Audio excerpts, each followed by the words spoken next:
Assalamualaikum warahmatullahi wabarakatuh.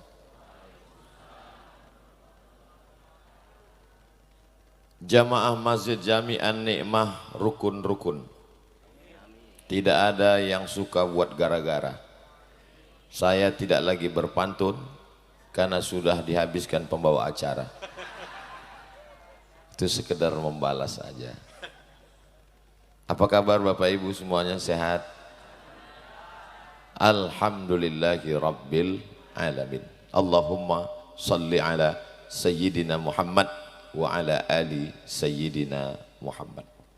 Yang sama kita hormati Bapak Camat, Bapak Kapolsek, Bapak dan Ramil, Bapak Babinsa, Bapak Babin Kamtipmas, guru-guru kita, para alim, para ulama, hadratul muhtaramin wal mukarramin, adik-adik dari Sulaimaniyah, penghafal Quran, mujahid fisabilillah, hadirin hadirat, muslimin muslimat yang belum kawin dan belum sunat, semua yang hadir ini dimuliakan Allah subhanahu wa ta'ala. Man shalla subha fi jama'atin, siapa yang sholat subuh berjamaah, kana fi zimmatillah, maka dia dalam tanggung jawab perlindungan Allah subhanahu wa ta'ala. Man shalla subha fi jama'atin, siapa yang sholat subuh berjamaah, summa qa'ada yazkurullah, kemudian setelah itu dia duduk berzikir mengingat Allah, hatta tatlu asyamsu, sampai terbit matahari, summa yusalli raka'ataini, setelah itu dia sholat sunat 2 rakaat, kanat lahu ka ajri hajjatin wa umrah, dapat pahala seperti haji dan umrah. Tamah, sempurna, sempurna, sempurna. Ditambah lagi dengan man ahabba aibusatalahu fi rizqihi, siapa yang mau lapang rezekinya, wa yunsa'alahu fi atharihi, mau dipanjangkan umurnya, falyasil rahimahu, hendaklah dia menyambung tali silaturahim. Jadi subuh ini kita dapat jaminan dari Allah, kita mendapatkan pahala haji dan umrah, kita insya Allah panjang umur, murah rezeki, berlimpah insya Allah. Ada orang yang subuh ini umurnya sama-sama 40 tahun. Yang satu sholat ke Masjid Jami An-Ni'mah, yang satu masih molor sampai sekarang. Maka secara hitungan kuantitas sama-sama 40, tapi kualitas berbeda. Itulah yang disebut dengan panjang umur, murah rezeki. Botolnya sama-sama 600 ml, enggak mungkin ditambah, kalau lebih tumpah, tapi isinya beda. Yang satu isinya air putih 5.000, yang satu isinya madu 50.000 kalau palsu, yang satu lagi isinya adalah emas, cairan emas, maka harganya tergantung nawarnya berapa. Intinya apa? Bahwa yang dihitung itu adalah kualitasnya. Ini adik-adik kita umurnya mungkin sekitar 15, 16, 17, tapi isi kepalanya 30 juz. Abdul Somad isi kepalanya juz 30. Nah, itu jadi yang dilihat itu bukan kuantitasnya umurnya berapa, tapi yang dilihat adalah kualitas isinya apa. Insya Allah subuh ini semuanya berkualitas insya Allah. Itulah yang diinginkan dari hidup ini. Ustadz Abdul Somad tidak boleh menyampaikan tausiah lebih dari yang sudah ditetapkan temanya oleh panitia. Kalau ada kesalahan berarti kesalahan panitia. Tablik Akbar Masjid An-Ni'mah Japos, persatuan umat apapun mazhab, ormas dan parpol. Nah, ini tepat sekali 2023-2024. Ketua-ketua parpol insya Allah menonton ini melalui streaming. Yang pertama, apapun mazhabnya. Kebetulan imam kita tadi mazhabnya mazhab Muhammad bin Idris Asy-Syafi'i, meninggal tahun 204 Hijrah. Dari mana Ustaz tahu imam kita tadi bermazhab Syafi'i? Karena menurut kitab yang kami pelajari, mazhab Syafi'i itu bismillahnya dibaca jahar. Bismillahirrahmanirrahim. Tapi kalau kita nanti pergi ke Turki, Ini adik-adik dari Sulaimaniyah kalau sudah menghafal Quran 30 juz dari Al-Fatihah sampai An-Nas, duduk nyetor ke guru, khatam, dapat ijazah qiraat hafs dari Imam Asim, mereka akan diberangkatkan ke Istanbul insyaallah. Lalu di sana mereka imam-imam di sana bermazhab Hanafi. Apa bedanya dengan mazhab Syafi'i? Mazhab Hanafi bismillahnya sir, enggak kedengaran. Alhamdulillahi rabbil alamin, Ar-Rahmanir Rahim, Malik Yaumiddin. Mungkin ada nanti adik-adik ini yang akan berangkat ke kota suci Makkah Al-Mukarramah. Berangkat di sana belajar di Universitas Ummul Qura. Saudi Arabia itu mazhabnya beda lagi. Namanya mazhab Hambali. Kita lanjutkan setelah yang satu ini. Jazakumullah khairan. Makasih Pak. Kalau botolnya kecil 30 menit. 300 ml. Tapi karena dua tetap 600 ml.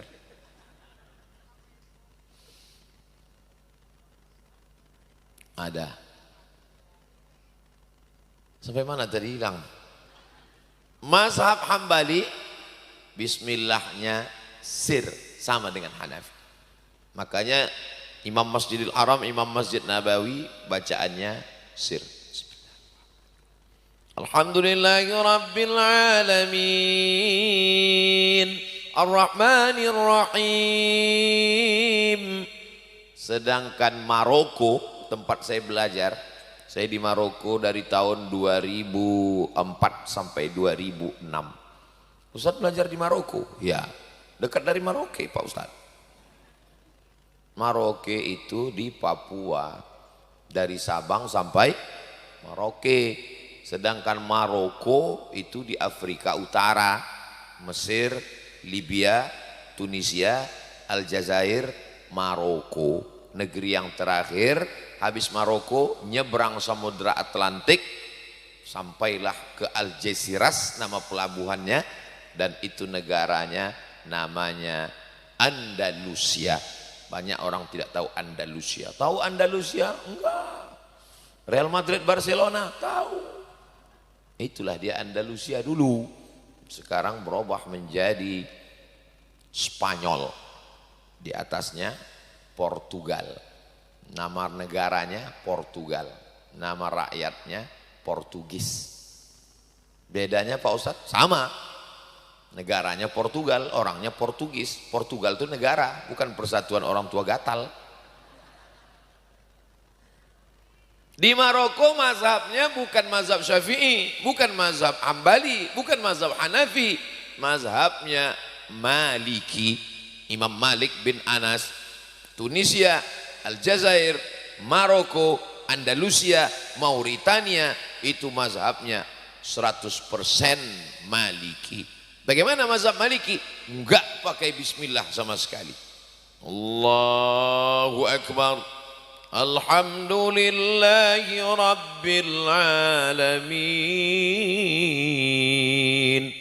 Mudah-mudahan nanti kita semua akan sholat di Masjid Hasan II di ibu kota Maroko, di tepi laut Samudra Atlantik. Masjid itu didirikan oleh Raja Hasan II, anak dari Muhammad V, anak dari Hasan I, anak dari, pokoknya namanya itu terus. Nama rajanya Hasan II, anak dari Muhammad V, anak dari Hasan I. Sekarang Muhammad VI. Kalau Muhammad VI naik anaknya Hasan III. Jadi namanya gitu-gitu terus. Saya pun mau mencoba gitu juga. Saya Abdul Somad, anak saya Mizyan Hazik. Nanti Mizyan ini punya anak namanya Somad II. Biar mudah ingatnya. Nanti kalau pas tahlilan kan nggak sulit. Ila almarhum Somad 1, Somad 2, Somad 3, Mizyan 1, Mizyan 2, Mizyan 3. Saudaraku yang dimuliakan Allah Subhanahu wa taala. Jadi kalau saya menyalahkan ada imam yang tidak baca bismillahirrahmanirrahim, Alhamdulillahi Rabbil Alamin, itu salah, itu mazhab berarti saya durhaka. Saya ini murid durhaka karena berarti saya menyalahkan guru-guru saya yang ada di Maroko. Semua guru-guru saya di Maroko itu kalau sholat enggak baca bismillahirrahmanirrahim, langsung alhamdulillahi rabbil alamin. Ini sebagai satu contoh sampel judul kita, persatuan umat apapun mazhabnya. Tapi Pak Ustadz, suami saya pernah waktu sholat kami tahajud malam, dia mazhab apa nih Pak Ustadz ya? Gimana dia Bu? Dia langsung Allahu Akbar, Qul huwallahu ahad. Itu namanya mazhab Imam Grogi. Saking groginya lupa baca Al-Fatihah. Enggak ada satupun mazhab yang enggak baca Fatihah, karena hadisnya jelas, la sholata liman lam yaqra bi Fatihatil kitab. Tidak sah sholat orang yang tidak membaca Al-Fatihah. Saya suka ngaji sama Pak Ustadz Somad, alhamdulillah. Ada yang mau saya tanya Pak Ustadz? Tadi itu kan baca doa kunut ya Pak Ustadz imamnya. Iya, itu mazhab apa Pak Ustadz? Mazhab yang paling tua namanya mazhab Imam Hanafi, meninggal 150 Hijrah. Nomor 2 namanya mazhab Maliki, Imam Malik bin Anas, meninggal tahun 179 Hijrah. Mazhab yang ketiga namanya mazhab Muhammad bin Idris Asy-Syafi'i, meninggal tahun 204 Hijrah. Mazhab yang keempat namanya mazhab Hambali, Imam Ahmad bin Hambal, meninggal tahun 241 Hijrah. Yang enggak ingat, enggak apa-apa, bisa ditonton ulang di channel Ustadz Abdul Somad Official. Subscribe, like, share, and comment. Mazhab tentang kunut subuh, imam kita di Masjid Jami An-Nikmah mazhabnya Syafi'i. Ustadz kok tahu? Karena ketika Sami'allahu liman hamidah, Allahumma hdina fi man hadait wa afina fi man afait, mazhab Syafi'i kunut subuh. Kalau mazhab Hanafi Pak Ustadz, nanti kalau kami ke Turki, di Turki mazhab Hanafi tidak pakai kunut subuh. Sami'allahu liman hamidah, Allahu Akbar. Kemarin Pak Ustadz kami umroh di Makkah, di Madinah, itu nggak pakai kunut subuh juga. Itu mazhab Hambali, tidak pakai kunut subuh. Kalau Ustadz di Maroko dulu mazhab Maliki gimana? Mazhab Maliki pakai kunut subuh seperti mazhab Syafi'i, tapi kunutnya sebelum ruku. Setelah ayat, sebelum ruku baca kunut. Qul huwallahu ahadunillahu samadu lam yalid wa lam yulad wa lam yakul lahu kufuwan ahad. Saya udah siap-siap mau ruku, kok imamnya enggak ruku? Rupanya baca kunut sebelum ruku. Setelah baca kunut baru dia ruku. Allahu Akbar. Jadi tentang kunut subuh 4. Yang paling tua Hanafi, yang nomor 2 Maliki, yang nomor 3 Syafi'i, yang nomor 4 Hambali. Mudah cara ngingatnya. Yang paling tua dan yang paling kecil enggak pakai kunut, jadi metal. Yang pakai kunut yang tengah, mazhab Syafi'i dan mazhab Maliki berkunut. Tapi beda, mazhab Maliki sebelum rukuk, mazhab Syafi'i setelah rukuk. Tolong diingat-ingat karena ini akan masuk dalam UAS, ujian akhir semester.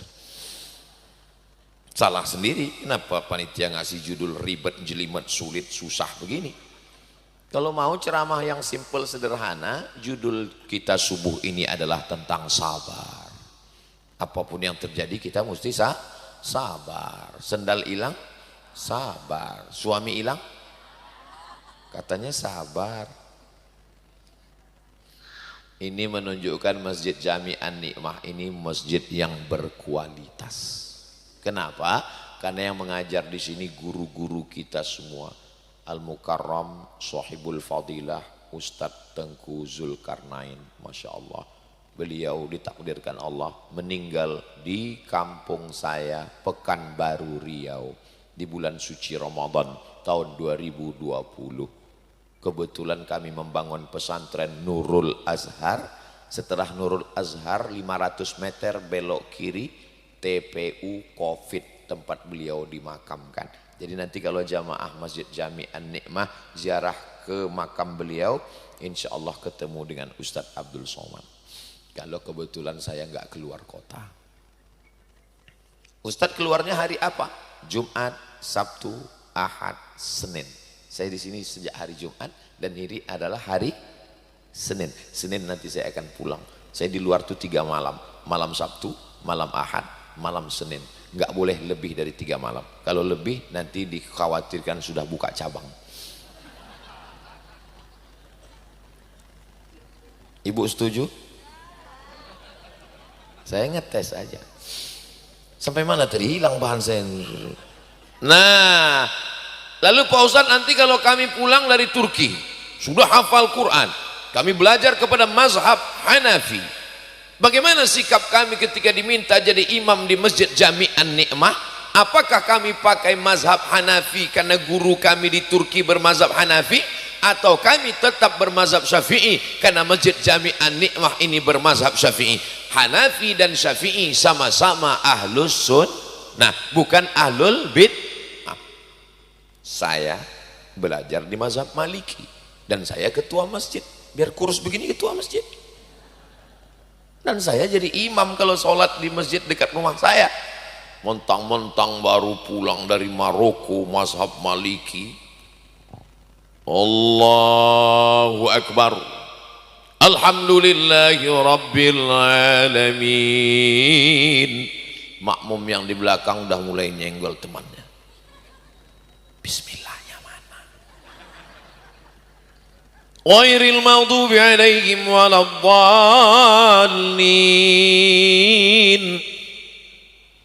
Makmumnya gak terlalu banyak. Inna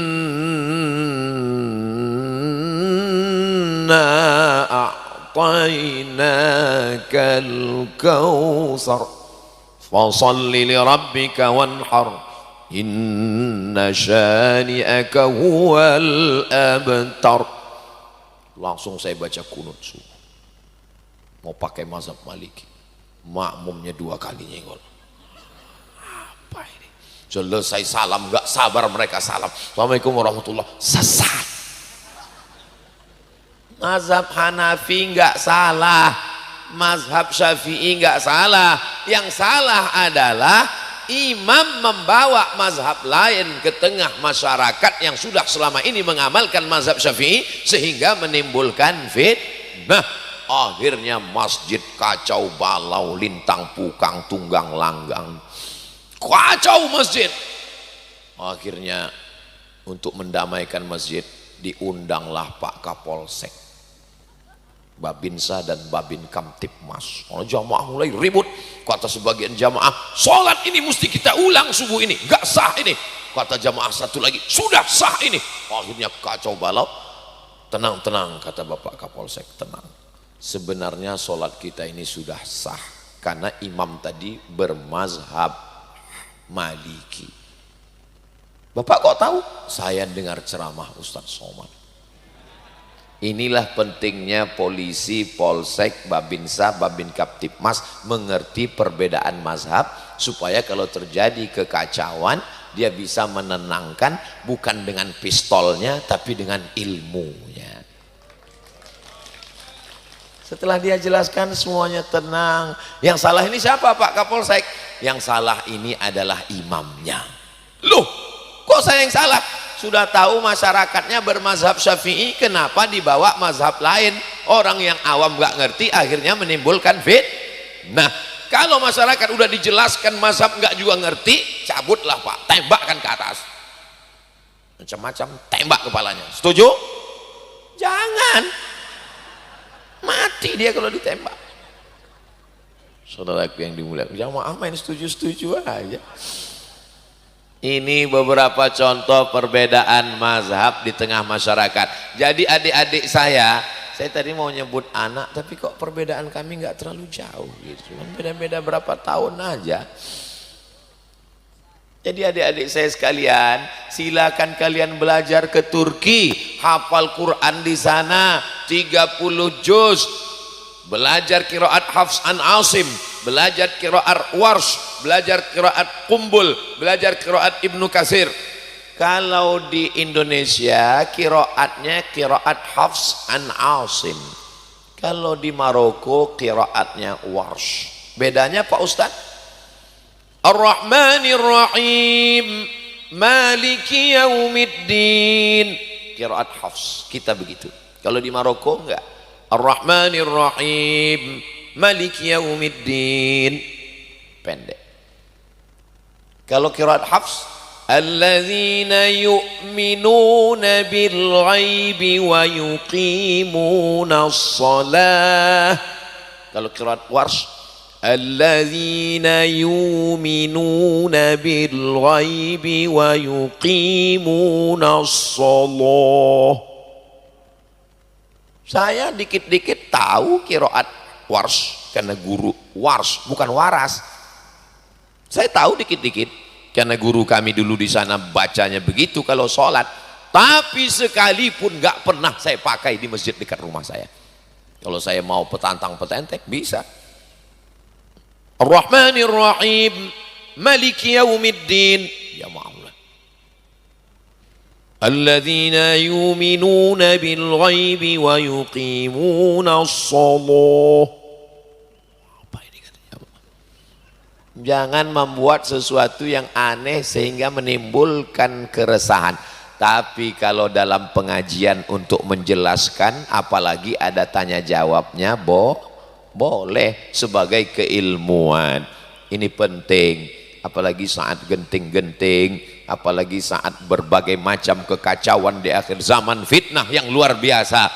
Kenapa jamaah di Masjid Jami An-Nikmah masih ramai padahal Ustaz Somad di fitnah macam-macam? Masjid Jami An-Nikmah jamaahnya tidak bisa difitnah karena mereka nontonnya full 60 menit. Jamaah tempat lain, jangan tepuk tangan dulu, itu kan masih banyak bahan, sebentar. Di masjid lain, jamaah di tempat lain mudah difitnah karena mereka ini gimana ya, paketnya cuma 1 giga. Jadi nontonnya yang 1 menit, ceramahnya dipotong-potong. Mazhab Maliki bukan Ahlus Sunnah, padahal kelanjutannya menurut orang yang jahil. Menurut orang yang jahilnya dipotong. Inilah bahayanya kalau dokter tukang khitan disuruh jadi tim media. Semua disunatnya dipotong. Mohon maaf Pak Dokter, jangan tersinggung. Saudaraku yang dimuliakan Allah Subhanahu wa taala, apa pentingnya belajar mazhab? Pak Camat belajar mazhab, Pak Kapolsek belajar mazhab, Pak dan Ramil belajar mazhab, karena mereka akan menemukan konflik beragama di tengah masyarakat. Kalau mereka sudah paham, mereka bisa menyelesaikan manajemen konflik. Insya Allah Indonesia damai, baldatun thayyibatun warabbun. Imam Masjidil Arab namanya Syekh Abdurrahman As-Sudais diundang ke Jakarta, dipersilakan jadi imam di Istiqlal. Semua makmum penasaran, ini bismillahnya kedengaran gak ya? Kita tahu Istiqlal Negara Kesatuan Republik Indonesia. Mazhab di Indonesia yang umum adalah mazhab Syafi'i. Mufti mazhab Syafi'i, mufti Betawi, muallim apa?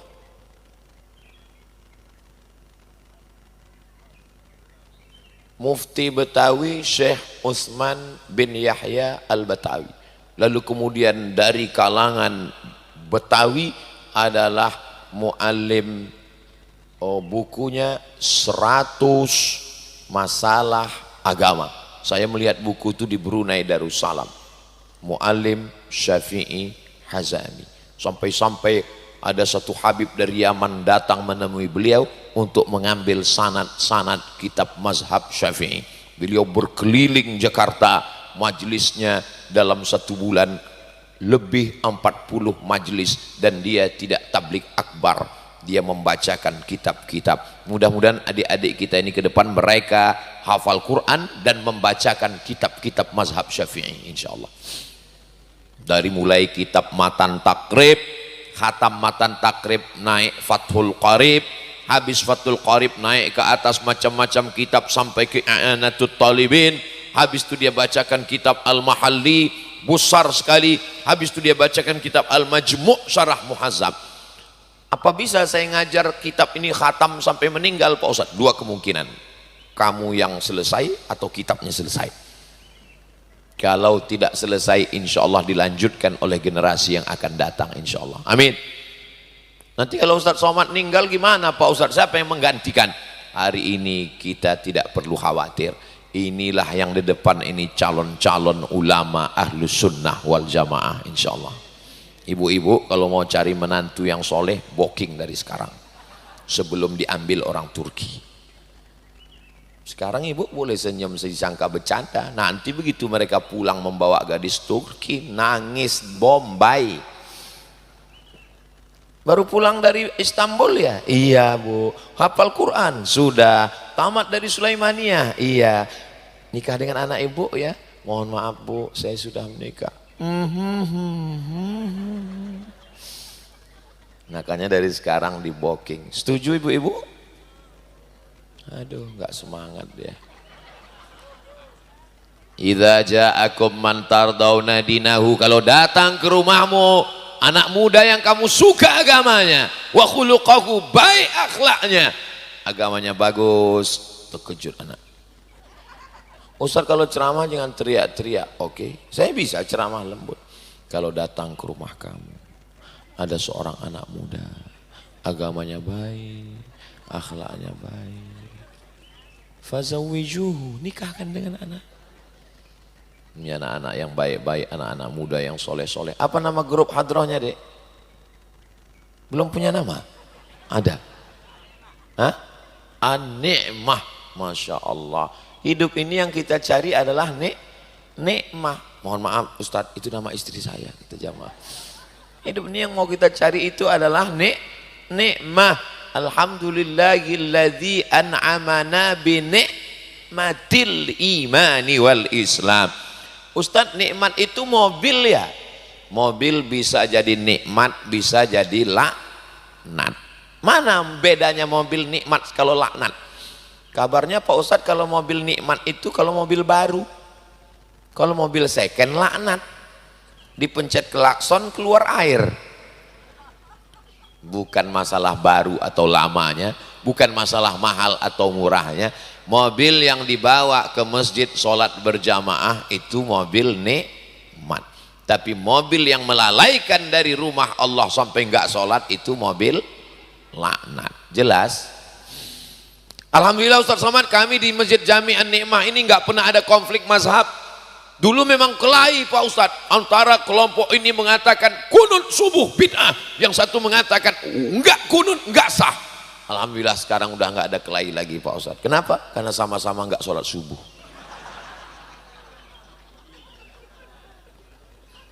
Yang jadi nikmat itu bukan khilafiyah, tapi memahami perbedaan pendapat. Imam diangkat. Kalau kita kumpul semuanya satu kecamatan ini, siapa yang paling berhak menjadi imam? Bukan Ustadz Somad. Yang berhak menjadi imam adalah ulil amri. Itu menurut fikih. Sepakat 4 mazhab. Hanafi, Maliki, Syafi'i, Hambali. Kumpul kita satu negeri, yang jadi imam adalah ulil amri. Jadi yang paling berhak jadi imam tadi adalah Pak Camat. Ulil amri. Lalu ulil amri mengangkat imam tetap, namanya imam ratib. Ratib artinya rutin, subuh, zuhur, asar, maghrib, isya, Jumat, Idul Fitri, Idul Adha, maka dia diangkat jadi imam ratib. Imam ratib yang sudah diangkat oleh ulil amri gak boleh digantikan siapapun, walaupun ada ustadz yang datang kemari sorbannya sebesar ban Vespa, jubahnya 3 lapis, nggak boleh maju ke depan kalau tidak diizinkan oleh imam ratib. Maka nggak ada istilah datang Ustadz Somad ceramah lalu kemudian Pas qad qamatis salatu qad qamatis salah. Allahu akbar, Allahu akbar. La ilaha illallah. Silakan Ustaz. Enggak ada silakan. Karena sudah diangkat imam ratib. Ini kadang banyak di tempat kita imam-imam yang enggak pede. Begitu datang Ustaz ceramah. Enggak ngerti fikih. Yang itu kalau minum kopi silakan itu kalau jadi imam nggak ada maju ke depan imam ratib, maka imam ratib kita masya Allah Ustadz ini namanya masjid jami ya. Apa beda masjid jami dengan masjid aja? Kalau ada sholat Jumatnya namanya masjid jami, kalau nggak ada sholat Jumatnya masjid nggak pakai jami. Hebat masjid Jami An-Nikmah nih, Qurannya besar sekali di atas. Kalau tuan pergi ke Mekah, pergilah bawa kawan dan teman. Sudah lama Ustadz Somad ceramah, baru ini di atas masjid ada Quran. Oh, itu luar biasa di atas Quran. Siapalah yang bacanya itu ya. Ini masjid Jami ini arsitekturnya unik luar biasa. Masjid yang lain pakai kubah bulat, ini peta. Ada sebagian orang yang menganggap kubah itu hukumnya wajib. Kalau nggak ada kubah berarti nggak masjid. Padahal kubah tidak ada pada masjid yang dibangun oleh Nabi Muhammad sallallahu alaihi wasallam. Waktu Nabi bangun masjid, atapnya pelepah korma, rata, nggak pakai kubah. Jadi kalau dipakai definisi, kalau enggak dilakukan Nabi bid'ah, berarti membuat kubah di atas masjid adalah enggak ada saya ngomong begitu. Kubah itu datang belakangan guys. Ketika Islam sampai ke Bizantium, nama kaisarnya Kaisar Bizanti, lalu dia membuat kerajaan namanya Bizantium. Itulah yang dikenal dengan Romawi. Ada satu ayat surat dalam Quran khusus untuk bangsa Rom yang besar, namanya surat Ar-Rum. Ghulibatir Rum, bangsa Romawi dikalahkan oleh Persia. Karena waktu itu ada blok barat dan blok timur. Blok baratnya Rum. Rum itu di mana sekarang? Italia, Eropa. Persia di mana sekarang? Iran, Asia. Dulu zaman Nabi kerajaan yang besar. Ketika Islam sampai di Rom, ada satu ciri khas bangunan Romawi. Apa dia? Tiang tengahnya melengkung. Nanti adik-adik sampai ke Istanbul, di situ ada bangunan Romawi yang besar, didirikan oleh Kaisar Konstantinopel. Dia membangun kota, namanya bangunan kota Konstantinopel, nama kaisarnya Konstantin. Bangunannya tiang melengkung, dirubah oleh Muhammad Al-Fatih menjadi Masjid Hagia Sophia. Panjang umur, sehat badan, kita berangkat umroh dan akan lanjutkan ke Turki menemui adik-adik kita insyaallah. Amin. Umroh akbar ke Turki bersama Ustadz Abdul Somad. Siap berangkat? Ongkos tanggung masing-masing. Kita jenguk adik-adik kita, anak-anak kita, masya Allah betapa indahnya. Doakan anak Ustadz Somad juga bisa mengikut jejak kakak-kakaknya ke Turki insya Allah. Belajar di Turki ini, oh andailah saya bisa muda lagi, saya ingin belajar di Turki. Kenapa? Bisa hafal Quran, negerinya cantik dan indah, musim salju bisa foto-foto update status, dan yang paling keren bisa memperbaiki keturunan.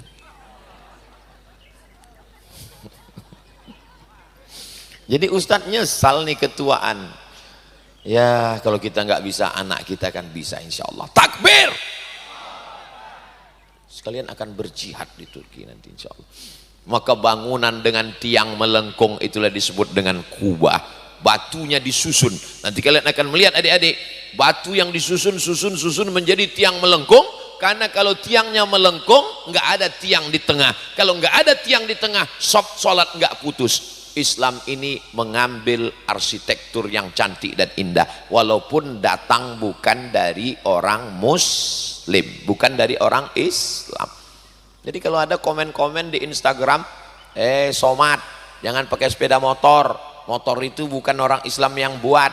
Saya nggak mau balas. Kalau saya mau balas, bodoh. Dalam Islam itu pakai arsitektur apapun boleh, pakai alat apapun boleh, karena tidak terkait dengan akidah. Dalam masalah akidah itu yang nggak boleh. Wala ana abidum ma'abattum wala antum abiduna ma'abud lakum dinukum. Kubah itu bukan dari Nabi Muhammad SAW. Lalu kenapa masjid pakai kubah? Karena kalau pakai tiang melengkung, nggak ada tiang di tengah. Kalau nggak ada tiang di tengah, sopnya nggak putus. Bagus. Semua yang bagus-bagus boleh diambil. Mana ada Nabi membangun masjid pakai atap seperti Masjid Jami An-Nikmah. Ini pun kubahnya bid'ah juga ini. Bukan cuman yang melengkung bid'ah, tapi karena bagus. Rata-rata yang begini diambil dari arsitektur Masjid Demak yang didirikan oleh wali siji loro telu papat lima enam pitu wolu songo. Pripun kabare api? Sedulur sederek sedaya, muga-muga sing melu acara iki padha kabeh mlebu nang surga. Ustaz ini dari mana sebetulnya? Kita ini adalah orang Nusantara, betul? Ada orang Batak di sini. Biado alak ita sesudena. Horas. Nih, banyak juga rupanya. Nusantara yang terdiri dari berbagai macam agama dan bahasa. Atas Sumatera, Aceh. Turun ke bawah, Batak, Karo, Mandailing. Turun ke bawah, Melayu. Melayu itu suku, bukan yang lari itu. Sampean teko kene Melayu apa Melaku? Bukan itu maksudnya. Melayu itu nama suku. Yang di Sumatera ada Aceh, ada Batak. Orang Aceh kalau ketemu puhaba, kalau makan pajbu. Ustaz kok tahu? Saya tahunya cuma dua itu aja. Kalau ketemu puhaba langsung pajbu. Jumpa sama orang Medan, turun Medan. Turun ke bawah Riau, turun ke bawah Minangkabau, rumah makan Padang. Turun ke bawah lagi Melayu Palembang, wong Kito Galo, buka mato minum cuko. Turun ke bawah Lampung, nyebrang lagi Banten, Jawa Barat. Saudara kita Sunda, kumaha atuh sadayana? Damang. Saya dulu serumah sama teman saya orang Bandung. Saya susah membedakan antara damang dengan dahar. Setiap ketemu sama dia, kumaha dahar. Masuk Jawa Tengah, nyebrang saudara kita dari Bali, nyebrang lagi, masuk lagi Nusa Tenggara Barat, Sumbawa, Bima, naik ke atas Sulawesi, Makassar, agak Kareba, Baji-Baji, Madeceng, Mandre. Mandre itu Pak Ustadz makan. Yang saya hafal yang makan-makannya aja. Masuk Kalimantan, Banjar, masuk Papua. Inilah negara yang tidak ada di dunia. Allahu Akbar. Afrika itu Afrika daratan semua. Yang paling bawah Cape Town, Afrika Selatan. Yang paling atas Mesir, Libya, Tunisia, Aljazair, Maroko. Yang tengah Kongo. Kalau nggak percaya, lihat globe. Pulang dari sini, buka handphone, Google Map. Betul yang disampaikan Ustaz Somad tadi ya. Jadi selama ini kau nggak percaya. Afrika 50 negara, satu daratan 50 negara.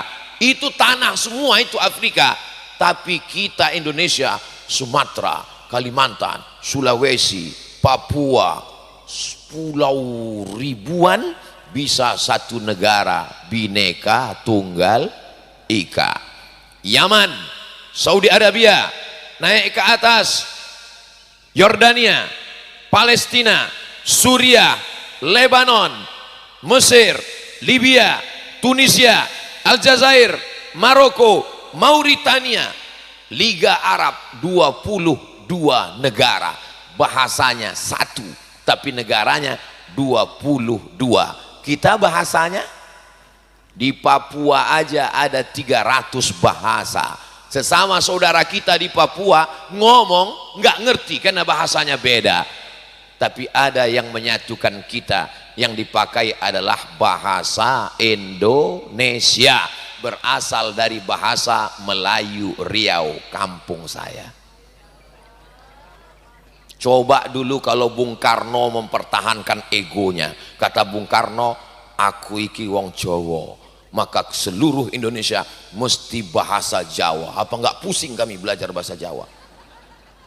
Pas mau naik pesawat langsung pengumuman, duduk sederek sedaya, monggo nang pesawat nomor 123. Tapi Bung Karno dengan kerendahan hatinya, dia tahu bahwa yang dipakai di seluruh Nusantara adalah bahasa Melayu, maka yang dipakai adalah kami bangsa Indonesia, berbangsa satu bangsa Indonesia, berbahasa satu bahasa Indonesia, bertanah air satu tanah air. Bangga nggak jadi orang Indonesia? Siap jaga Indonesia, siap jaga NKRI, takbir. Kenapa Ustaz semangat sekali? Ini bukan semangat, lapar. Saudara yang dimuliakan Allah Subhanahu wa taala, mazhab sudah kita bahas. Persatuan umat apapun mazhabnya. Yang berikutnya adalah ormas. Ormas itu apa artinya Pak Ustadz? Ormas itu artinya orang masjid. Gitu ketemu sama orang, sampean apa? Saya Muhammadiyah. Sampean? Saya NU. Sampean? Persatuan Tarbiyah Islamiyah. Sampean? Saya ini Matla'ul Anwar. Sampean?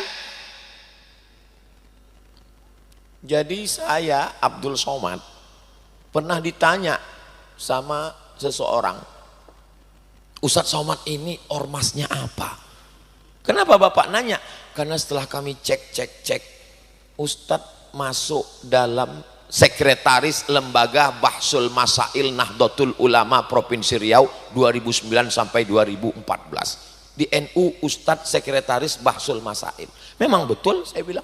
Tapi kami cek lagi, Ustadz adalah penasehat lazismu lembaga Amil Zakat Muhammadiyah. Dan kami lihat lagi di Al-Wasliyah, Ustadz di Komisi Fatwa Al-Jamiyatul Wasliyah. Dan kami lihat lagi di Persatuan Tarbiyah Islamiyah, Ustadz di situ juga masuk Komisi Fatwa dan Dakwah Persatuan Tarbiyah Islamiyah. Dan ketika pertemuan jamaah tabligh, Ustadz juga ada di dalam sebagai tamu undangan. Sebetulnya aliran Ustadz ini apa? Bapak siapa? Saya Intel mau buat laporan. Gini ya Pak ya, saya jelaskan ke Bapak. Nahdlatul Ulama, Muhammadiyah, Persatuan Tarbiyah Islamiyah, Al-Jamiyatul Wasliyah, ini enggak ngurus mazhab. Mereka ini adalah organisasi sosial kemasyarakatan keagamaan yang bergerak di bidang dakwah, pendidikan dan sosial, didirikan oleh para ulama-ulama ahlu sunnah wal jamaah untuk melawan penjajahan Belanda. Yogyakarta, Kiai Haji Ahmad Dahlan mendirikan Muhammadiyah pada tahun 1912. Hadratus Syekh Hasyim Asy'ari bersama Mbah Wahab Hasbullah bersama Kiai Bisri Sansuri di Jombang mendirikan Nahdlatul Ulama 1926. Murid-murid dari Syekh Hasan Maksum, murid dari Imam Masjidil Haram Syekh Ahmad Khotib Al-Minkabawi, pulang muridnya ke Sumatera Utara, Medan, mendirikan ormas namanya Al-Jamiyatul Wasliyah pada tahun 1930. Murid-muridnya yang lain pulang ke Bukit Tinggi, Sumatera Barat, Inyak Canduang, Inyak Jahu. Syekh Sulaiman Ar-Rasuli mendirikan namanya Perti, Persatuan Tarbiyah Islamiyah tahun 1930. Ormas ini tidak perlu dibenturkan, dikonflikkan, dipermasalahkan, karena dasar mereka berdiri adalah perjuangan untuk memerdekakan Indonesia. Indonesia merdeka tahun, memang kalau belum sarapan nih susah ngingat memang. 17 Agustus tahun 45, itulah hari Muhammadiyah 1912, NU 1926, Perti 1930, Al-Wasliyah 1930. Jadi kalau ada orang mengatakan apa kontribusi umat Islam untuk kemerdekaan Indonesia, ente waras. Ormas-ormas ini lebih tua dari Indonesia. Umat Islamlah yang berjuang memerdekakan, mengusir Belanda. Paham? Itu enaknya kalau ceramah di masjid yang orangnya cerdas-cerdas. Mudah kita ngasih tahu, paham semua. Kadang kita belum ngomong dia udah paham. Bisa pakai telepati. Kita memperingati Hari Pahlawan pada tanggal 10 November. Kalau saya nanya, Bapak Ibu nggak perlu jawab, karena nanti saya jawab sendiri. Nggak usah pusing kalau saya ceramah nanya itu, saya akan jawab sendiri. Kapan kita merdeka? 17 Agustus 1945. Kapan Hari Pahlawan? 10 November. Kenapa ada Hari Pahlawan? Karena ada orang yang mati syahid. Kok mati konyol? Kenapa mereka mati syahid? Meninggalkan istrinya, meninggalkan anaknya, meninggalkan rumahnya, meninggalkan hartanya, rela mati syahid. Karena ulama memfatwakan jihad. Kalau tidak ada jihad kita nggak merdeka. Sampai hari ini kita masih dijajah Belanda. Siapa yang memfatwakan jihad? Keluar resolusi jihad, dikeluarkan Hadratus Syekh Muhammad Hasyim Asy'ari pada tanggal 22 Oktober yang diperingati sebagai Hari Santri. Disebarkan 22 Oktober, jihad, jihad, jihad, jihad, jihad. Kalau kamu mati syahid, kamu akan masuk surga. Kamu nggak merasakan sakratul maut. Kalau mati syahid, sakratul mautnya seperti dicubit lembut pada kulit. Kalau kamu mati syahid, kamu nggak kena azab kubur. Yang nggak kena azab kubur itu dua. Yang pertama mati syahid. Yang kedua yang sudah terlalu azab disiksa istrinya di dunia. Kata malaikat, yang ini nggak usah kita azab karena udah terlalu azab di rumah. Untuk membahagiakan hati mereka, Bu. Banyak suami-suami ini stres, depresi. Mendengar ini, alhamdulillah Pak Ustaz. Saya kalau mendengar ceramah Ustaz ini lapang hati saya, Pak Ustaz. Betul kan, Pak? Alah, malu-malu. Jihad, jihad, jihad. Belanda mesti diusir, penjajah kafir. Akhirnya ulama 17 Agustus merdeka. Itu adalah perjuangan para ulama. Makanya negara ini adalah negara yang bertuhan. Tidak ada tempat bagi komunis untuk tinggal di negara kesatuan Republik Indonesia. Pancasila satu, ketuhanan yang Maha Esa. Tuhan yang mana, Beb? Buka preambul pembukaan Undang-Undang Dasar 1945. Atas berkat rahmat Allah yang Maha Kuasa dan keinginan bangsa Indonesia yang luhur, dengan ini menyatakan kemerdekaannya yang berbangsa satu, bertanah air satu. Ustadz kok ingat yang baca itu setiap hari Senin aku. Dari sejak SD masuk SMP penataran P4. Sebelum ke Mesir ujiannya 4. Pertama hafalan Quran, yang kedua bahasa Arab, yang ketiga bahasa Inggris, yang keempat Pancasila. Setelah lulus ujian P4 Pancasila baru berangkat ke Mesir. Pulang ceramah dituduh anti NKRI. Bodoh.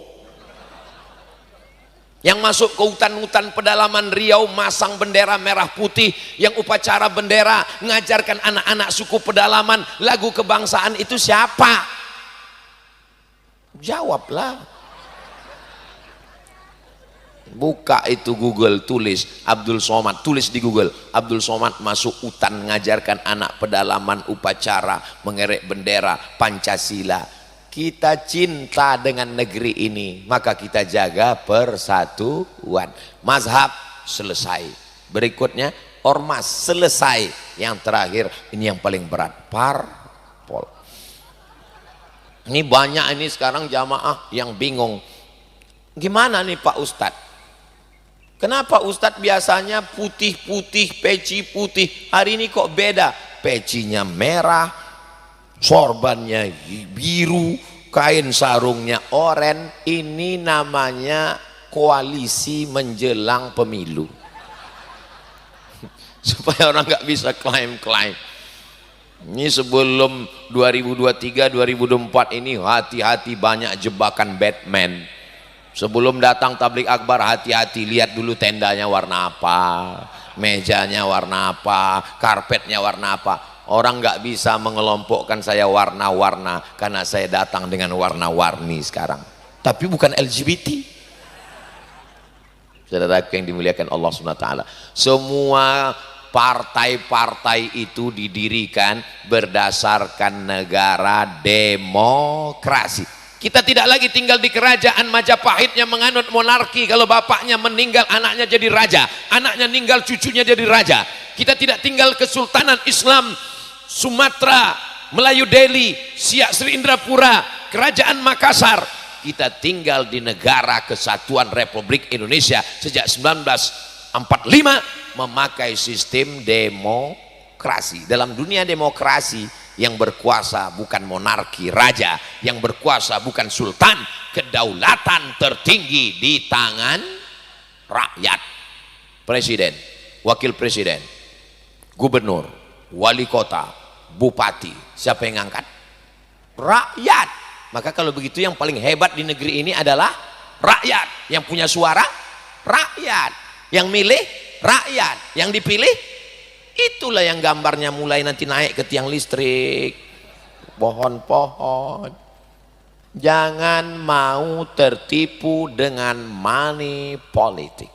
Money duit, politik uang. Suara rakyat dibeli dengan uang. Kalau ada yang membeli, modalnya besar, berarti dia akan kembalikan modal itu. Tahun pertama balik modal, tahun kedua untung modal, tahun ketiga persiapan modal, tahun keempat gas terus. Jangan mau suara kita dibeli. Kalau dia ngasih uang, ambil uangnya, jangan pilih orangnya. Setuju? Kok setuju? Ini uangnya uang haram. Aduh. La'ana Rasulullah sallallahu alaihi wasallam ar-rashi wal murtashi, yang nyogok dan yang disogok masuk neraka. Ini jamaah Masjid An-Nikmah, kalau ada yang bagi-bagi uang 50.000, mereka tidak akan bisa dibeli suaranya. Betul? Ini 50.000. Say no to money politik. Katakan tidak pada uang politik. Ini 500.000. Tidak. Ini 5 juta. Saya istikharah dulu. Ustaz Samad, ya. Kalau ada yang ngasih 50.000 Pak Ustaz, haram. 500 Pak Ustaz, haram. 5 juta Pak Ustaz, haram.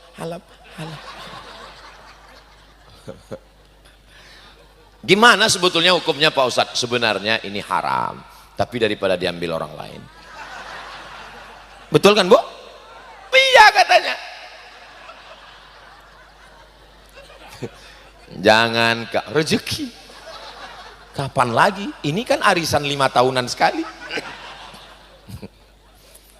Insya Allah kita permainan sepak bola Manchester United, Liverpool, Real Madrid, jangan khawatir karena wasit-wasit kita jujur insya Allah. Ada KPU, ada polisi, TNI, Polri, ada yang mengawasi Bawaslu. Wasit-wasit ini jujur. Wasit yang curang akan dikeroyok oleh fans sepak bola. Bukan kata saya, pengalaman di beberapa tempat permainan sepak bola. Allah tetap menjaga negeri ini dengan kebaikan, kesolehan orang-orangnya insya Allah. Jadi ke depan saya kasih tahu seluruh masjid-masjid yang ada dari Sabang sampai Papua, kalau kalian mau pilih judul pengajian, pilihlah seperti yang dibuat Masjid Jami An-Nikmah. Judulnya mencerdaskan. Judul-judul begini Ini kadang saya tausiah pas ditanya panitia, judulnya apa Pak? Terserah Ustadz aja. Saya bingung lah judulnya apa. Kadang judulnya apa? Pasrah dan rela. Apalah maksud panitia ini buat pasrah dan rela? Rupanya dia mau kawin lagi. Dia mau saya menceramahi istrinya supaya ibu apapun yang terjadi ibu mesti pasrah. Relakan aja ya Bu. Iya. Enggak gitu. Umat ini dicerdaskan melalui khutbah, melalui tausiah, melalui pengajian, melalui tablik akbar. Tidak ada provokasi. Medsos ini bertebaran fitnah yang luar biasa. Cerdas bermedsos. Baca, pahami. Kalau layak di share. Jangan follow akun-akun fake akun yang mengadu domba. Karena yang mau diadu itu hanya domba. Kita bukan domba. Siapa yang suka diadu berarti domba. Dan domba akan disembelih hari raya. Jangan mau diadu domba. Insya Allah kita tidak mau diadu domba. Masa kelahi hanya gara-gara beda pilihan? Masa bermusuhan hanya gara-gara beda warna? Warna-warni ini adalah dinamika berbangsa dan bertanah air. Saya tidak pernah ceramah ditanya sama pengurus, Ustadz sukunya apa? Kalau enggak satu suku sama kami, mohon maaf, kita batalkan pengajian. Ini semua adalah berkah yang diturunkan Allah Subhanahu wa taala. Insyaallah Indonesia baldatun thayyibatun. Tadi saya mulai tausiah jam 5, sekarang sudah jam 6 lewat 5. 600 mililiter. Kita jawab pertanyaan. Mohon nasihatnya bagaimana mengelola perbedaan pendapat pengurus DKM dalam menjalankan tugas dan amanat untuk kemakmuran masjid dan jamaah. Masjid ini bukan punya pengurus. Wa annal masajida lillah. Masjid ini punya Allah. Makanya saya heran kadang pergi jamaah ke masjid. Assalamualaikum Pak. Iya.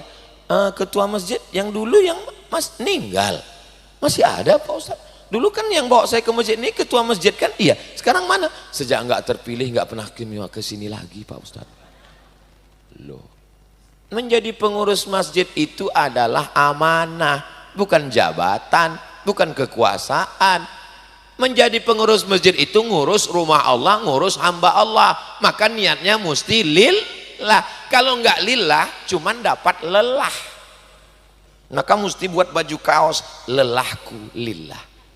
Kalau udah lillah pasti enggak lelah. Karena enggak lillah maka lelah. Maka insya Allah karena sama-sama Allahnya satu, qul huwallahu ahad, nabinya satu, asyhadu anna muhammadan rasulullah, kiblatnya satu, fawalli wajhaka syatral masjidil arab, yang dituju juga satu, ilahi anta maksudi waridhaka matlubi. Insyaallah. Adapun perbedaan-perbedaan pendapat, menurut saya kalau bisa kita acara-acara nih jangan ada makan-makan dalam masjid, karena khawatir nanti gulainya tumpah ke tempat sujud, imamnya pingsan. Kalau menurut saya kita mesti buat makan-makan, karena kalau nggak ada makan-makan jamaahnya nggak ramai datang, nggak perlu kelahi. Kita diajarkan wa amruhum syura bainahum. Pancasila-sila yang keempat bermusyawarah. Maka musyawarah antar kita, musyawarah mufakat. Menurut saya tetap ada makan-makan, tapi jangan dalam masjid, di emperan masjid. Kalau menurut saya nggak apa-apa dalam masjid. Toh di Masjidil Haram, Masjid Nabawi juga buka puasa dalam masjid, tapi sajadahnya dikasih alas plastik. Bisa kan musyawarah? Bisa. Kenapa nggak bisa? Bagaimana menghadapi ibu kita yang tidak mau mengamalkan tahlilan dan doa kubur dengan alasan amal tersebut bid'ah? Kebetulan bapak dan ibu berbeda paham. Kalau mereka beda, mustahil kita lahir. Kita ini lahir karena cinta, besti. Bahwa ada perbedaan-perbedaan sikit, itu adalah bumbu-bumbunya. Jangan mentang-mentang udah ngaji, lalu ibunya kebetulan ikut pengajian ustadz yang suka membid'ahkan, bid'ah maulid nabi, bid'ah tahlil, bid'ah baca yasin, bid'ah. Ini namanya kelompok ahlul bid'ah, karena suka membid'ah-bid'ahkan. Padahal dalilnya punya macam-macam. Ibu, tahlilan itu artinya tahlil la ilaha illallah, la ilaha illallah. Kalau kita kirimkan bacaan la ilaha illallah pada orang yang meninggal, itu pahalanya sampai, ibu. Mana dalilnya? Dalilnya, bu, ketika Nabi lewat di makam, Nabi ngambil pelepah kurma, Nabi belah pelepah kurma, Nabi tusukkan ke makam. Terus ternyata pelepah kurma itu bertasbih, tasbihnya sampai ke dalam. Kamu tahu dari mana? Yang ngomong gitu Imam Nawawi, bu, imam mazhab, meninggal tahun 676. Katanya tasbih pelepah korma sampai. Kalau tasbih pelepah korma aja sampai, apalagi bacaan tahlil orang yang beriman. Dalam hatinya, pintar juga anakku ya. Cuman kadang ibu nggak pernah mengakui kehebatan anaknya. Ustadz kok tahu? Ibu saya begitu, nggak pernah muji saya sekalipun. Saya bawa tablik akbar. Saya dulu waktu ibu saya masih hidup, ke Medan saya bawa, tinggal di hotel, ramai jamaah. Saya berharap pulang dia akan bilang, hebat kau ya. Pulang-pulang dia tanya, kau nggak punya jin kan? Enggak mah. Kok bisa orang ramai yang dengar kau? Jangan-jangan kau pakai pelet. Orang tua nggak pernah ngelihat kita punya kelebihan. Saya tahu dia memuliakan saya setelah dia meninggal. Setelah dia meninggal, saya cari makcik bibi saya yang sama dengan dia. Bibi, gimana malam mak saya meninggal? Biasa, jam 2 malam dia bangun tahajud, habis tahajud dia makan sahur, karena dia nggak tinggal puasa Senin Kemis, umurnya 70 tahun waktu meninggal. Terus habis zikir baca doa menjelang azan subuh, dia nonton video YouTube-mu. Padahal kalau saya di rumah sekalipun nggak pernah dia tonton. Orang tua tidak pernah melihatkan. Kalau kita ngomong begitu, insya Allah dia bangga. Orang tua ini seperti Quran lapuk, mau dibaca udah nggak terbaca karena dimakan rayap, titik nunnya udah 3. Mau dibaca nggak terbaca, mau dibuang berdosa.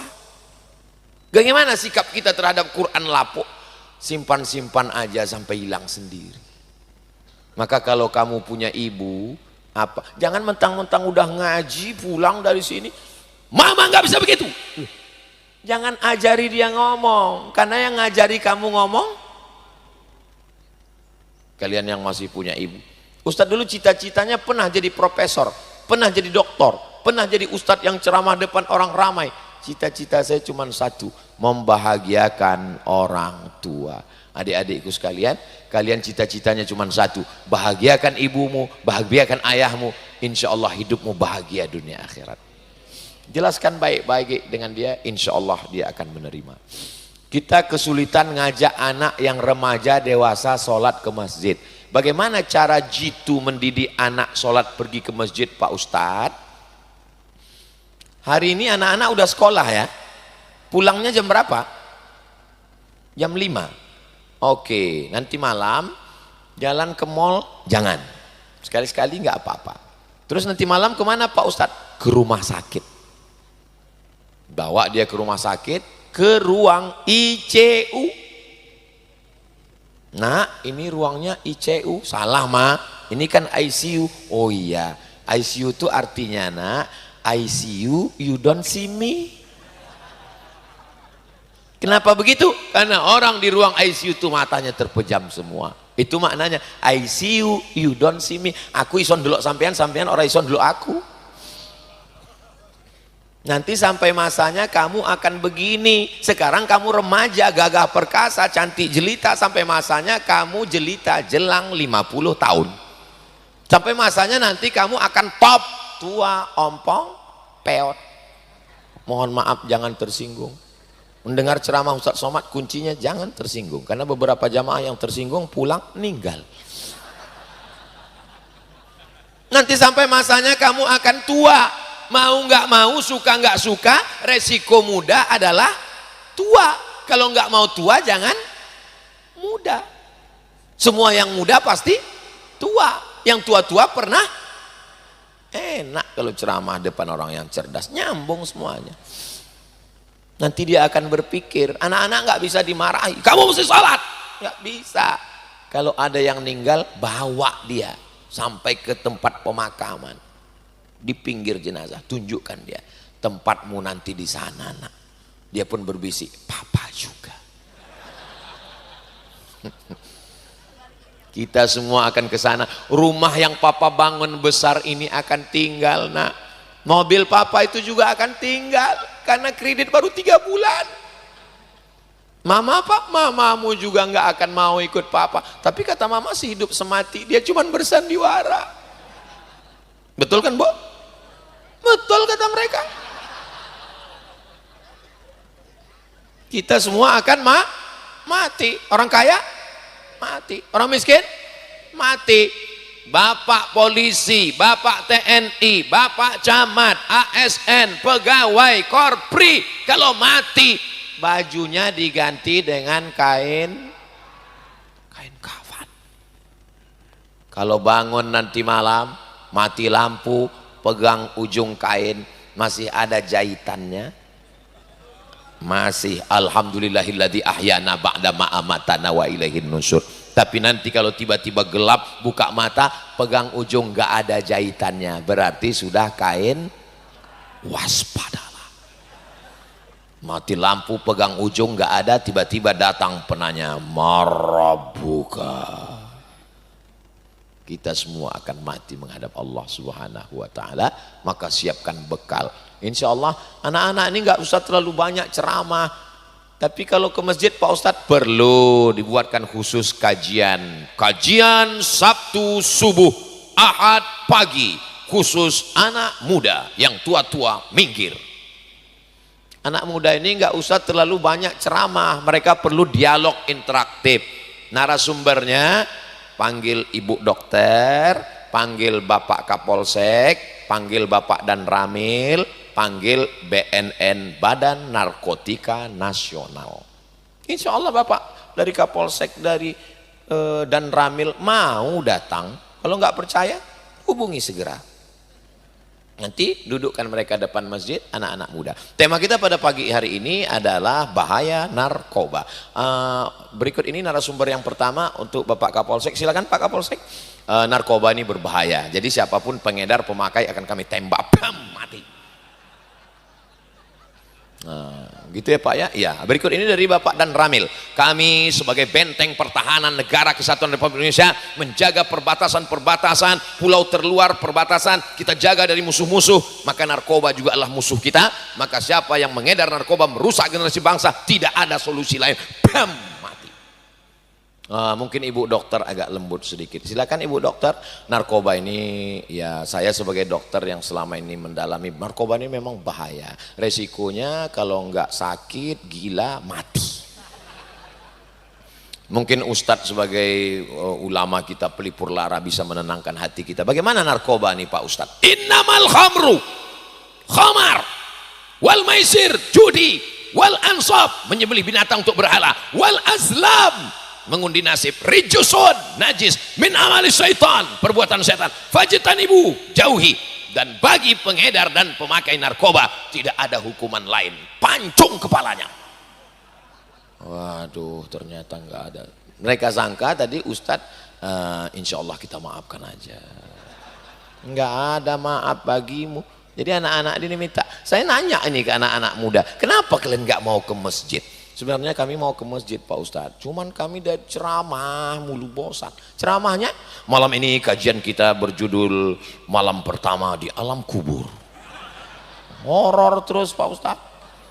Apalagi masjid kami menakutkan. Kenapa gitu Dek? Di depan pintunya keranda jenazah Pak Ustadz. Kami udah ketakutan. Masuk ke dalam masjid, nggak lama lewat kota. Kotanya juga jenazah Pak Ustadz. Ceramahnya juga tentang mati. Kami ini bagaimana menata masa depan, bagaimana, coba dibuat judul khusus kajian anak muda. Temanya mereka masa lalu, masa depan, aku dan kamu. Itu luar biasa. Ini insya Allah dilaksanakan di Masjid Jami An-Nikmah insya Allah.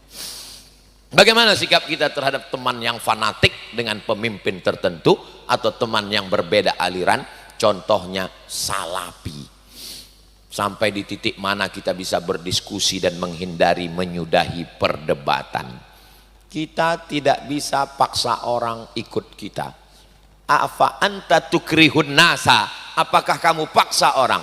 Manhajuna manhajul bayan. Kami di Al-Azhar Mesir diajarkan bahwa metode kami adalah penjelasan, menjelaskan. Ustadz Somad itu adalah ustadz ahli bid'ah. Maulid Nabi itu bid'ah, Isra Mi'raj itu bid'ah, nuzul Quran itu bid'ah, halal bihalal itu bid'ah, tahlilan itu bid'ah. Semuanya sudah saya jelaskan dalam buku 37 masalah populer. Saya ada bukunya di rumah Pak Ustadz, tapi sampul plastik belum dibuka. Sudah saya jelaskan dalam video-video pendek. Tinggal tulis aja di YouTube, Somad bid'ah keluar, UAS tahlil keluar, UAS maulid keluar. Tinggal tulis aja apa yang terlintas di pikiran dapat. UAS sesat keluar. Apa aja kelompok, macam-macam semua. Mudah sekarang ngaji. Udah saya jelaskan. Ini dalilnya ini dalilnya ini. Saya nggak mau pergi baca Yasin. Baca Yasin itu bid'ah. Yasin itu Quran apa koran? Quran. Baca Quran berpahala apa enggak? Berpahala. Kalau begitu baca Yasin berpahala. Terus apa masalahnya dengan baca Yasin? Baca Yasin nggak boleh kalau rame-rame. Kata Imam Ibnu Taimiyah dalam kitab Majmu' Fatawa Ibnu Taimiyah, qiraatul idarah mustahabbah. Baca Quran berjamaah ramai-ramai dianjurkan. Apa salahnya? Tapi kata Imam Al-Buhuti, kalau bacaannya kurang seragam, bagusnya belajar dulu satu-satu. Setelah bacaannya sama, makhorijul hurufnya sama, idgham ikhfa gunnah qalqalah tajwid tahsinnya sama, baru baca bersama-sama. Karena kalau orang baca sama-sama, dia belum ngaji, nggak tahu dirinya, nggak tahu. Karena semuanya bunyinya sama. Yasin wal Qur'anil Hakim innaka laminal mursalin. Dia nggak tahu kalau dia salah. Kenapa? Karena yang dia dengar suara orang. Ibu-ibu, petang ini kita baca Yasinnya nggak sama-sama, tapi 5 ayat. Nah ibu, 5 ayat pertama. Yasin wal Qur'anil Hakim innaka laminal mursalin ala siratim mustaqim tanzilal azizir rahim. Alhamdulillah. Ibu, berikutnya 5 ayat. Batuk. Itu tanda-tanda tuh. Tapi bukan berarti kita langsung salahkan orang. Jadi kalau ada orang tidak bisa menerima pendapat, kita buat diskusi, kita tanyakan ke Ustadz, mudah-mudahan Allah membuka pintu hidayah insya Allah. Amin. Saya tidak mengajak jamaah ikut saya. Paling tidak dia bisa menerima perbedaan dalam kebinekaan. Orang beda agama aja kita bisa bertetangga, berteman kok. Masa masjidnya satu, imamnya satu, Tuhannya satu, nabinya satu, hatinya bercabang-cabang. Kertas terakhir. Makna isi kandungan surat Ali Imran ayat 26 tentang definisi pemimpin yang baik. Mohon syaratnya Pak Ustadz. Ati Allah wa ati'ur Rasul wa ulil amri. Taat kepada Allah, taat kepada Rasul, taat kepada pemimpin. Baca ayat sebelumnya. Pemimpin itu apa sifatnya? Innallaha ya'murukum an tu'addul amanati ila ahliha, amanah. Wa idza hakamtum bainan nasi an tahkumu bil adli. Kalau bersikap dia orangnya adil sesuai dengan Pancasila, keadilan sosial bagi seluruh rakyat Indonesia. Mudah-mudahan Allah memberikan negeri ini pemimpin yang adil dan amanah, dari mulai presiden sampai bupati, gubernur sampai bupati, wali kota, Pak Camat nggak usah kita sebut, orangnya ada. Sampai camat, sampai kadus, kades, lurah, RT, RW, semuanya baik. Kalau semuanya baik, insya Allah keluarganya baik, bapaknya baik, ibunya baik, anaknya baik, pemimpinnya baik. Baldatun thayyibatun wa rabbun ghafur. Di akhir majelis mari kita sama berdoa kepada Allah Subhanahu wa taala.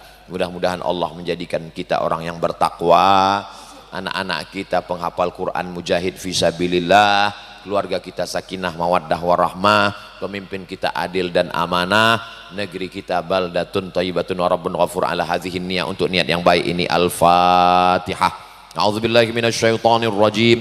Bismillahirrahmanirrahim. Alhamdulillahi rabbil alamin. Arrahmanir rahim. Maliki yaumiddin. Iyyaka na'budu wa iyyaka nasta'in. Ihdinas siratal mustaqim. Siratal ladzina an'amta 'alaihim ghairil maghdubi 'alaihim waladdallin. Amin. Allahumma salli ala Sayyidina Muhammad wa ala ali Sayyidina Muhammad. Al-Fatihi lima ughliq wal khatimi lima sabaq. Nasiril haqqi bil haqq. Al-hadi ila siratikal mustaqim wa ala alihi haqqa qadrihi wa miqdarihi al-azim. Rabbana hab lana minas salihin. Jadikan anak kami anak-anak yang soleh dan solehah. Min huffazil Quran. Jadikan anak kami para penghafal Quran. Waffiq ulata umurina. Pemimpin-pemimpin kami, tolong hati mereka untuk senantiasa condong, adil, amanah, menolong agamamu dengan nikmat jabatan yang kau berikan ke pundak, ke ujung jari mereka ya Allah.